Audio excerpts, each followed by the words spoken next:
on abashiko ne kute dike woku ya in one way or the other.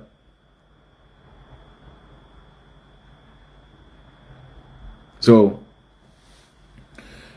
this is the reason why all of us gathered to do this. Let me play you. They went to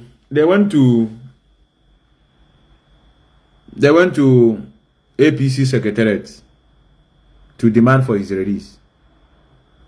Our brother is causing corruption. I don't want to take away because let me be honest, so that those that watch will know that Methuselah is not here to kick against anybody. One day over them be the okay. Everybody they are greedy. I don't agree with this side. I'm going on Nigeria who come to cook now. Am I greedy? Am I you know go? Everybody the content. Akwa at least only 3,000 euro, for example.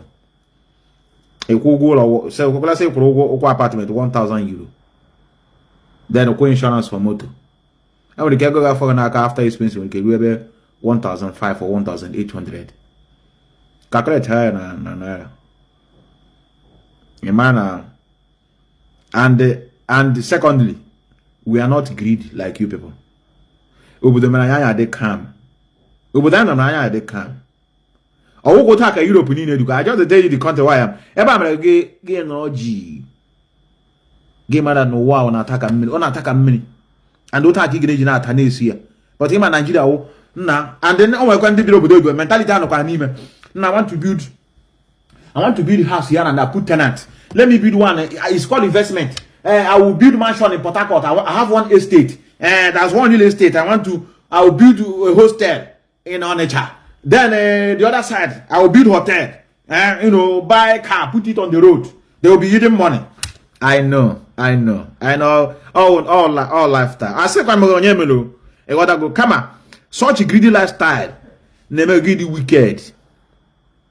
Because it's in you. Ndi be UK and be America. I'm sorry. I would ever had. But ever I'm get the calm. Ever I'm get the quiet, get the wire. On what I share about more Germany. Just slow their lifestyle or Switzerland. I'm not going to mix up. I'm not going to integrate with the society. I'm not telling you those that travel from Nigeria to Europe. Every day African shop. Every day, every Sunday African church. From there, any occasion they want to go is either burial of their friend in Nigeria who lost their father there. He want to do wakekeeping here, or maybe child dedication of the same African, or in the house Nigeria movie. Patience or soccer. That person cannot. The person does not have this attribute that I'm listening. But if you integrate yourself with the society, go. I'm not, no doubt. I'm not telling that. But if you all this guru go even the case of Madi just what for you wanted that money. I to make for people to I want to bring them those of you that want to come to Poland. I'm doing the visa. At least you go there and pick mushroom. Akwa wo year. Man where bigger. The money you your bag now. They are back somewhere. All the mentality of African society. So, a woman, no. I just tell you how it be. Now, so this other guy, you see here. Look at him. Seriously. So here I advise me getting of you. Anytime you win a court case, I be the Agua penal code. Agua Constitution of Nigeria on a question matter. I hear go before I go police. Go try that time a lot. Till now, he didn't come back.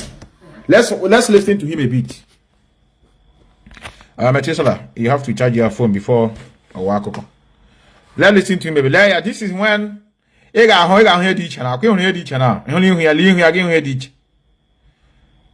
need to go after and go before. We don't need to tell you now. Okay, after turn after never get the wire. Get the wire. After never get the Janabia Koji. Before we can watch out, I'll do this, I will do then they hit you again, no cool. Lotum Branyard. Which on your rich orgasm. So now let's listen to him first. Let me see if I can be able to charge this phone at the same time. Let's listen to him. I'm in a police holding center. Guys, please see the pinned comment. The account number is there. You can just put in whatever you can. Now. But not all the before now. Look here. To go and arrest Ijele. Or the possible. We are coming. Yes. 2022. If your opponent is of Akwa penal code, hold your ear now. For many of you, hold your ear. Anytime you have a police case, don't begin to go they read penal code or they read constitution. You know the work. You know the work. Vumkama kaya statement. Nde gurugwa hagole go say vumkama carry me statement. But him all those adage nonsense. Uba na ogu itele penal code go the jam man no ije all kemba ha lobe. Oni ha kujira 1 year. And the mayor bereji back. And as he stands now, brother, I'm going to condition on you and I give a walk. Don't worry, they quite happy. You get back, you condition here. Game man, na was on social media, nothing. He run up by that time. I'm going to a very big sickness. choleric temper. Seek to irritate him. Are you understanding me? If now all those things skinned people, irritate them. All those videos where people do tell them, so go arrest you, go. Now him be the irritant now, he don't irritate them. Now they don't carry 2 legs, enter where they no go come back from. We go there.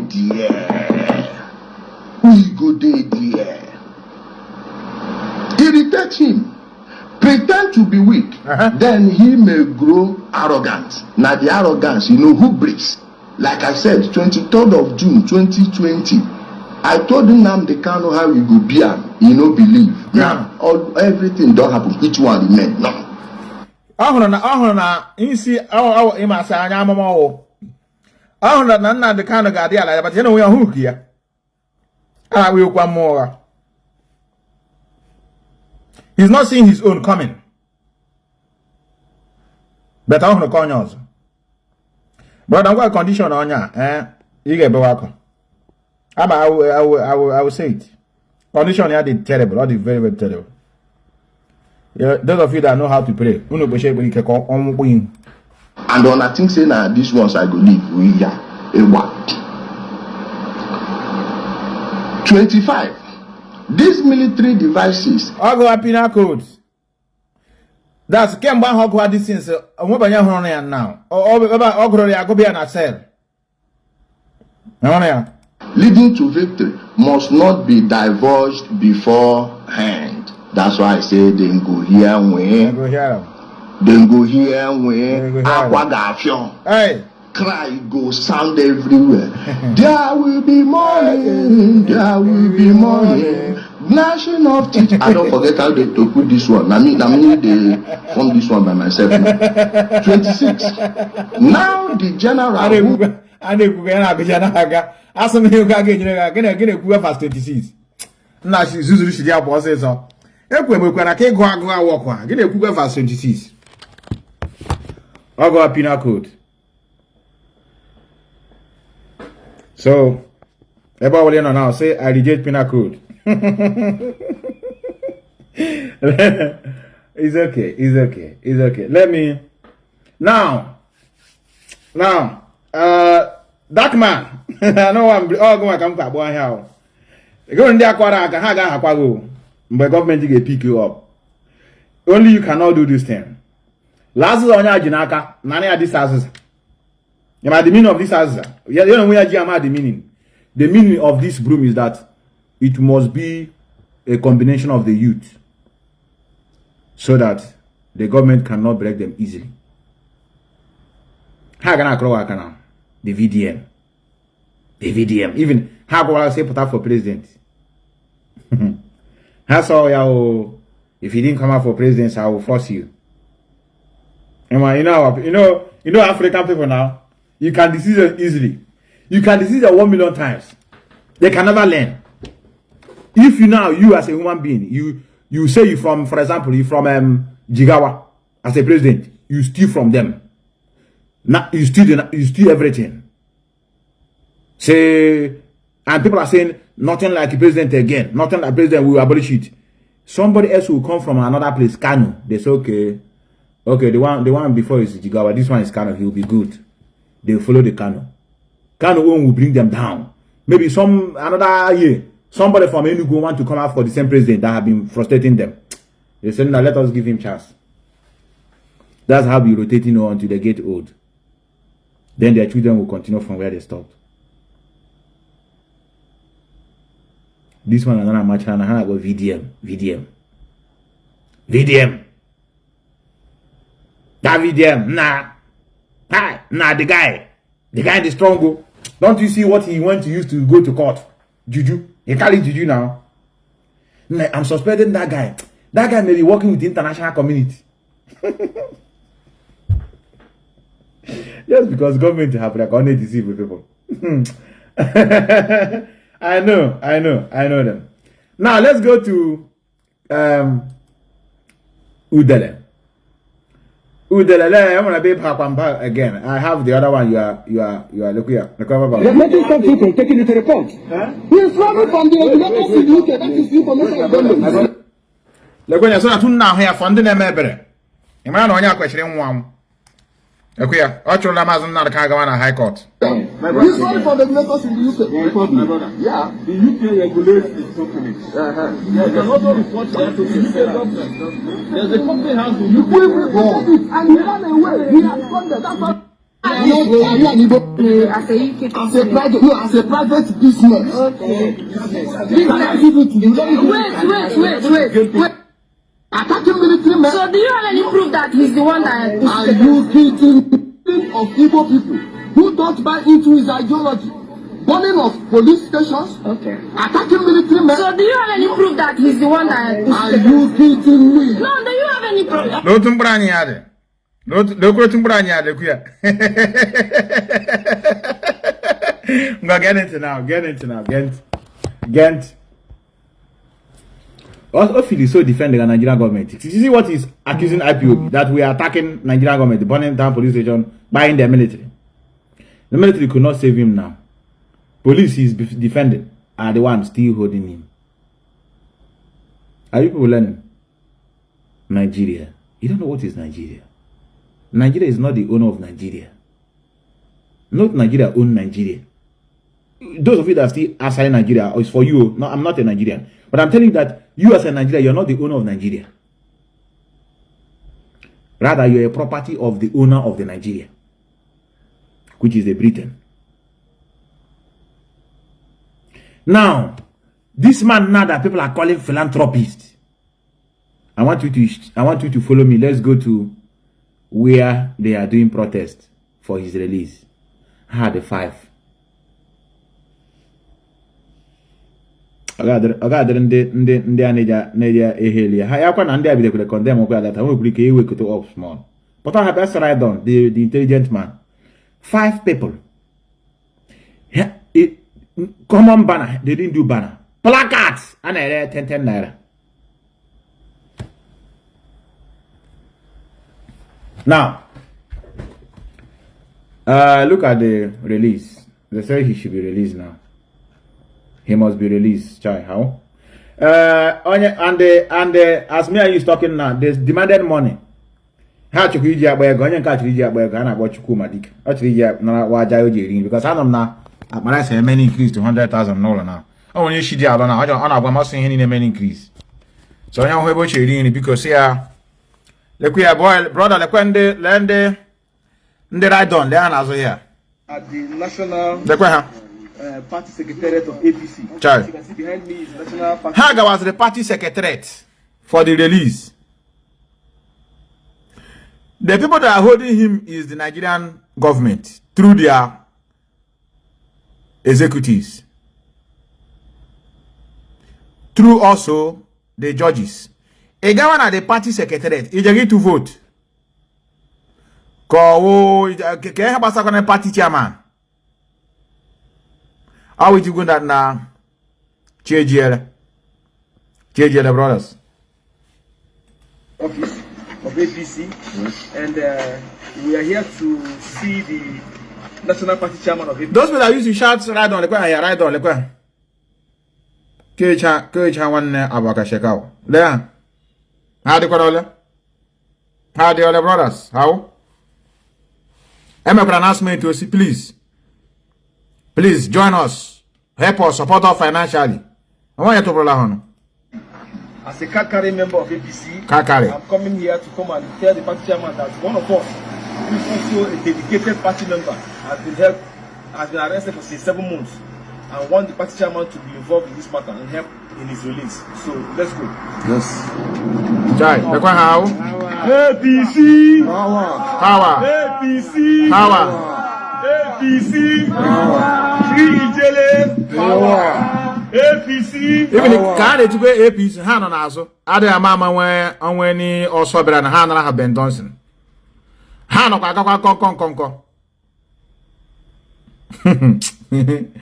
the youth, Nigeria youth, Kineko. Release my head chat as APC power. APC! Power! APC! Power. APC! Power. APC! Power. Brother, how each on your election? It is just this guy, I don't have a government to cancel. He want to get more to now, let go now APC power. I can you release somebody. I was all APC power. Or the councillor. If I'm coming to National Secretariat, I'm coming to my father's house. No. As a party man from Igbo State. Where my face show, my shoe shine. Yes. I know the fear. Well, go to the how the other? How the 5? 1, 2, 3, 4, 5. How? Oh, right on. Mommy, right on. I have to go, brothers. I have a lot of things to do. I have to go. I just want to put my voice here. Hotel. So, no matter you couldn't know how on a day. This Metusara now. I want this show. Kwa to drink a small. Actually, no big soul because of Moyabaga. I know many of you now because this superstition believers now. Yes, they think say that if Ikengura go out, they will have their way. I told you now, we are going to shut them down. Sister, thank you.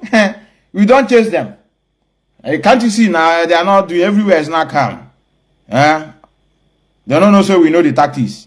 Now, I'm coming out again. Oh. I have to. I'm not going to Ndishi. I'll come down. I'm not going to the same line. Come down my page now under restriction. I don't mean hold authority accountable. Oh, my job. I tell you now, say we don't how can I work with him? How can I say, hey, now you try you look at how people came out. You attack the guy, attack them, they don't go inside now. They don't know say this we are IPOB. We have more. I told you people now they're irrelevant. How can't you see? We are moving forward, and they think that human being. You know when they do like this, I told you say I go break their wing. Can't you see how we break their wing? No more to fly again. Now you don't listen to rumor. Akwa page under restriction on a map very soon. I'm gonna appear hands down. I'm gonna power such any idiot has to there. Now what this thing we are doing that you see evil, you cannot seek. And now let me remind many of you. And I'm not when they go everywhere. And I may insult allow Ejimako. And when you do know what about such a noon, because no one has sense. No get sense. Oh one I never see one maybe say because of your gullibility. I tell you, because of your idiocy. I never see one maybe say. You cannot me all time here now. I can never hire allow Ejimako. You come and hold my case, I decrease. But I want him to see the honor. I want him on.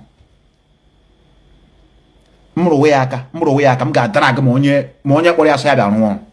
And don't you have what I said on or when I respect. But because in what sense?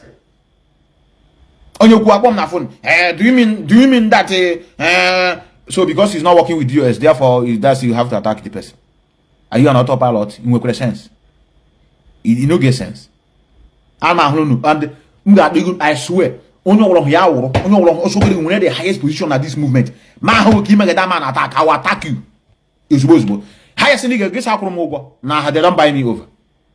I call all this since in my previous broadcast, so I know they hear. Only never gonna attack. Only body I say I don't want on. Only any also okay, can we no deceive with that person? Which means that person you say is your leader who is smart and be deceived by okuko barahon. And I change where use Rick. Only name attack. Only ne rubrishi gonna run. Oh, very simple analogy. Oga, I've been attacking you. But there's a man I give respect. The man I give respect went and hired you to come and work for him. And I'm still attacking you. What does it mean? That you that I respect, that went and hired me to go and work, you and the same criminal now. Oh, yeah. Because base of the same feather flows together. How are you? Oti no here na brother. Ya me na Igbo well. I want dog na gara. Go like this. You wouldn't know your Igbo. Guinea, a friend, any particular friend, you know, one when be Oji Guinea on a macro Guinea. A guy now, Oti no here now. He was somebody very smart, even a business IQ. Giga one or cook, get me a permanent friend. Nah, oh, that's life, no, the hungry am. All dull, all the very down. Unless me to this, they are dumb. Real Madrid in which the whole players hang. Habewa ha canopy about higher player. Ha go Akwa Paris. Gabro one of their best. Best na your best. Intelligent na your intelligent. Idiot na your idiot. Oh, to she made this word. Oh, to she made this word. Onye the smart guy, macronye the dull. He bring her out to the same level. And him you soon maybe standing horn. Oh, one you want so. Aboyoko. Esum nande bayoko. That time who were the lead counsel. Oh, who lead? Are you again a lead? That time them na him na court who also come manage you for them na him na court. I remember say did that time say I got one. I know na him. But for the fact, no ga we every court process. Yeah, that happen outside. Ben you no update. Get we anime court. Whether me like him, you must respect him. So I gotta get you say na me attack because na Akwa mo one all high senigi kuna finish. Ikucha gige zrik. So I need to go to mepa house pan on our platform. I be there. Yeah. I want to tag Facebook. Facebook, you people are treating me well, but if I think you're treating me bad, me post you not hide there. Sometimes you may be seeing my post like 2 or 3 times. A post me a search and I'm here. Another phone and I'm here. So how I hide my posts?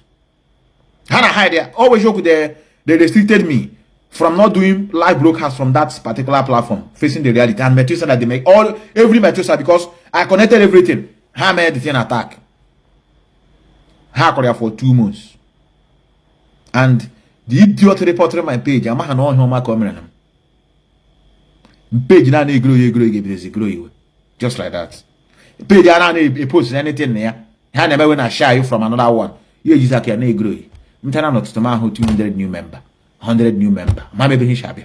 A man more mat. From 10,000 and the stagnant. How many years now? And you grow to 18,000 within 1 month. 8,000 people 1 month. So Facebook, I'm gonna get agitated here for a period of a while. I got my bone. So these are the things we are telling you. I'm going to TikTok later. I know Zika. Yeah, me now I'm here. It does not mean that I've been quiet too. Even if you see my sister now, you call no. I'm no. I think our brother Regina is also there with us. No. Yeah, on the back, you know. Sorry. No, really well. So I have to leave it here. On TikTok, now. Normally, all question and answer on autopilot. the okuno kana toto no go lie you okuno kamara maazị kwesị awere maazị Nnamdi Kanu gwara sị ọla anya onwe mgbamgba nọ na ebido one onye isi eborokwa m ya knowledge o ọwụ maka ọ gị kwuru ya ide sweet ị nọ gara gị bido trouble etega mmadụ n'ahụ hapụsị ha ka ha ekwu ezi dị okwu ya n'elu ịla one side na-achịkwa nke watch else that will lead, nothing else. They make and do there is nothing else that would drive away our John morning and our John mother designed to stop us. Only the word of truth spoken on this hallowed platform.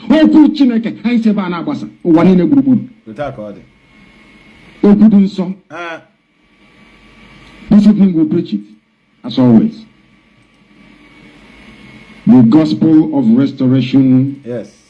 Of the kingdom of heaven upon the face of the earth. Is the devil not going to try? Are we going to prevail? Yes, we will. Because even if there is no trouble, I start one myself. No one who's so good and there must be problem. That is how you test yourself to see how strong you are. That is why we are very, very agile. We are adaptable to every condition and circumstance. If there is no trouble, we start one. I may be there one soon.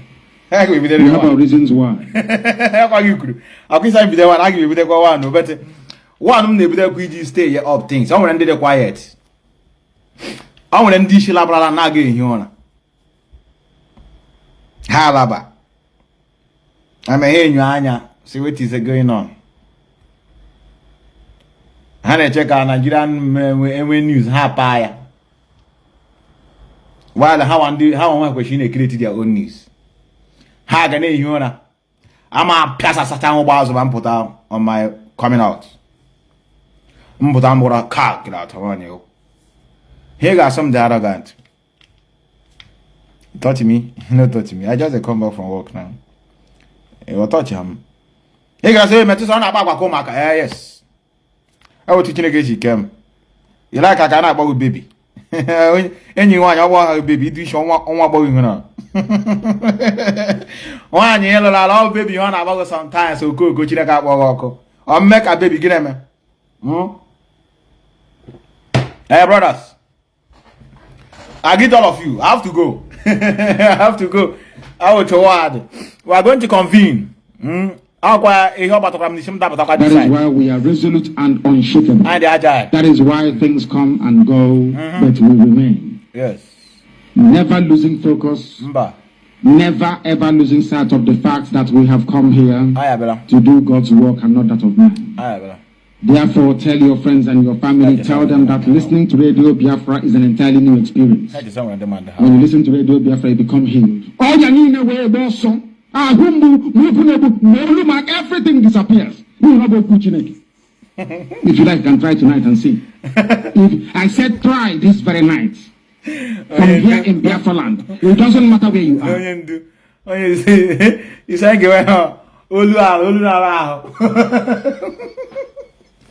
oh, okay, really, but I want to be like this now. Oh, when he could not just say, airport, I ain't gonna go take radio because some of the statements in Mehane we are direct. Odi group gonna say now all the Olumugara on your radio Biafra. Oh, and they go look up, but instead of paper hospital, have a big radio, be a quick answer there. Mama de Penogala. Yawi Iberibe. Mazen and the kind of say we should go and listen to someone ever. He's doing a good job. Ojuku has come and they hand over to Wazirika. Wazirika have come. Hand over to Mazen and the Kano. Now is the finisher. Hand over to, and he's living in Finland, he's finisher. I'm going to meet them to not TikTok. I've been keeping quiet for them. I've been quiet for them since. And how can me enjoy? How can I my platform? I'm a one. How about I comment him? Mazi Jishika. I must say, tell them their names. I'm going to keep it today when I'm in our office. All about the cook where Mazi, a killing no man. Today I'm a one. I greet you. Let's leave it here. Remember less, and I remain a humble servant. The Sedek. No, I am. I'm a Jimu Joto. Unu why I got chairman. No, I got bigger to be hold ndishi accountable. Had a home my video again. Let me work he get more electric gazy, came more gazy. On true number to guide the people. Guide the hammer, guide the hammer, with us, and that's how which I when the teenage now. Oh, hang on, when you're that. Remember less. Yes, I go at what is time here now is 6. In the next 3 hours, around 19 o'clock, which is 10 o'clock. I start at 10, 11, 12, 2 hours. Yes, around I have to do some work now. Around 10, that is 21 o'clock here, European time. Around to yes, Moye, I greet you, brother. One of us. I greet you. I see Ozala Christian. Regina, ewe regular. Chukwemeka Madwek, I greet you, brothers.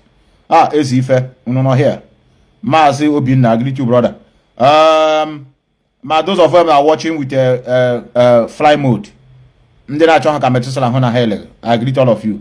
Biafran citizen, I greet you, brother. Onions, I greet you. Mecha. I want to have the update now. Get hide.